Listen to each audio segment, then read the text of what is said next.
Okay, अब हम atom का स्ट्रक्चर चेक कर लेते हैं। एटम के दरमियान में एक न्यूक्लियस होता है जो कि हार्ड फॉर्म में होता है, ठीक है। न्यूक्लियस के अंदर हमारे पास प्रोटॉन और न्यूट्रॉन प्रेजेंट होते हैं। प्रोटॉन को कैप स्मॉल p से रिप्रेजेंट करते हैं, न्यूट्रॉन को स्मॉल n से।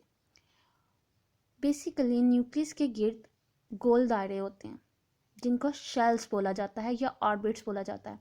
जैसे कि हम सोलर सिस्टम देखते हैं तो दरमियान में हमारे पास सन होता है और इसके गिर्द ऑर्बिट्स हैं जिसके अंदर डिफरेंट प्लैनेट्स रिवॉल्व कर रहे हैं, ठीक है।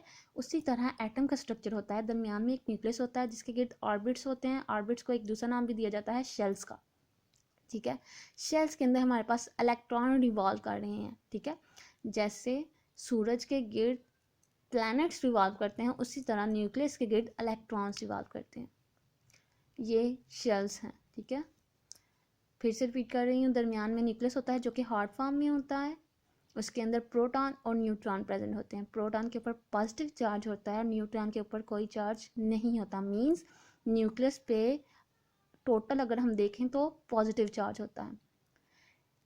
न्यूक्लियस के गिर्द शेल्स होते हैं, शेल्स के अंदर इलेक्ट्रॉन रिवॉल्व करते हैं, मीन्स उनके ऊपर नेगेटिव चार्ज आ जाता है, ठीक है। इसके बाद हम अपने मेन टॉपिक पे जाते हैं, atomic number and mass number. Atomic number किसको कहते हैं? Number of protons present in nucleus. Nucleus के अंदर जितने भी प्रोटॉन प्रेजेंट होंगे उसको एटॉमिक नंबर बोलते हैं। अगर किसी न्यूक्लियस के अंदर 10 प्रोटॉन प्रेजेंट होंगे तो उसका एटॉमिक नंबर 10 होगा। अगर किसी न्यूक्लियस के अंदर 15 इलेक्ट्रॉन प्रेजेंट होंगे तो उसका एटॉमिक नंबर 15 होगा। इसको कैपिटल जी से रिप्रेजेंट करते हैं, ठीक है। फिर से रिपीट कर रही हूँ, एटॉमिक नंबर क्या होता है? Number of protons present in nucleus. जैसे कि हम यहाँ पे कार्बन की एग्जांपल लेते हैं तो कार्बन के पास 6 प्रोटॉन्स होते हैं, ठीक है। क्योंकि उसके न्यूक्लियस के अंदर 6 प्रोटॉन्स प्रेजेंट होते हैं तो उसका एटॉमिक नंबर 6 होगा। और इसको ऐसे रिप्रेजेंट करेंगे z is equal to 6। Then हम मैथ नंबर पे मूव करते हैं। मैथ नंबर क्या होता है? मैथ नंबर के एक और नाम दिया जाता है एटॉमिक मैस का।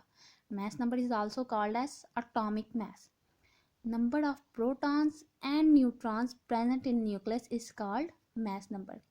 ऊपर हमने पढ़ा था number of protons, only number of protons is called atomic number, but number of protons and neutrons is called mass number, ठीक है।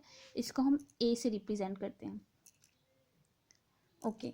जैसे हमने पढ़ा था कार्बन का एटॉमिक नंबर हमारे पास 6 था, लेकिन इसको ए से रिप्रेजेंट करते हैं तो मैं यहाँ पे ए से बता रही हूँ। इसका एटॉमिक मास जो होता है हमारे पास 12 होता है, ठीक है। तो हमने यहाँ पे फार्मूला लिखा है A is equal to Z plus N, मतलब atomic number plus neutron number.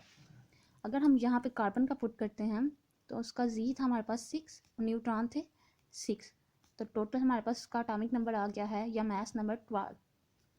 यहाँ पे मैंने 12 लिखा था तो यहाँ पे हमने जब कैलकुलेट किया है तो ये भी 12 हो गया, ठीक है।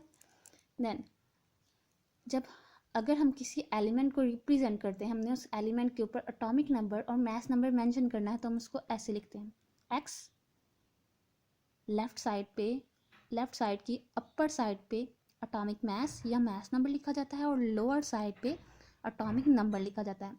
लेफ्ट साइड पे याद रखना है, लेफ्ट साइड की अपर साइड पे एटॉमिक मास और लोअर साइड पे एटॉमिक नंबर लिखा जाता है। जैसे कि हमने यहाँ पे यूरेनियम की एग्जांपल ली है। यूरेनियम का एटॉमिक मास हमारे पास 238 होता है और एटॉमिक नंबर हमारे पास 92 होता है। जब हमने इसके प्रोटॉन नंबर और इलेक्ट्रॉन नंबर चेक किए तो इसके प्रोटॉन नंबर 92 थे, जैसे कि इससे पता चल रहा था, और न्यूट्रॉन नंबर हमने 238 में से 92 माइनस किया इस फार्मूले के अकॉर्डिंग, तो हमारे पास न्यूट्रॉन नंबर आए 146। हमने यहाँ पे कार्बन की एग्जांपल ली है, जैसे कि ऊपर भी हमने कार्बन की एग्जांपल ली थी। इसमें प्रोटॉन नंबर होते हैं 6, जब हमने न्यूट्रॉन नंबर कैलकुलेट किए 12 minus 6 is equal to 6, means इसके न्यूट्रॉन नंबर 6 है और इसका टोटल एटॉमिक मास या मास नंबर 12 है। देन हम हाइड्रोजन की एग्जांपल लेते हैं। हाइड्रोजन का एटॉमिक नंबर भी 1 होता है और एटॉमिक मास भी 1 होता है, मीन्स इसमें एक ही प्रोटॉन है, P is equal to 1। Neutron जब हमने चेक किए 1, टोटल इसका एटॉमिक मास भी 1 था, 1 माइनस 1 इज इक्वल टू 0। तो ये आज का हमारा लेक्चर था। हमने आज पढ़ा है difference between compound and mixture, atomic number and mass number.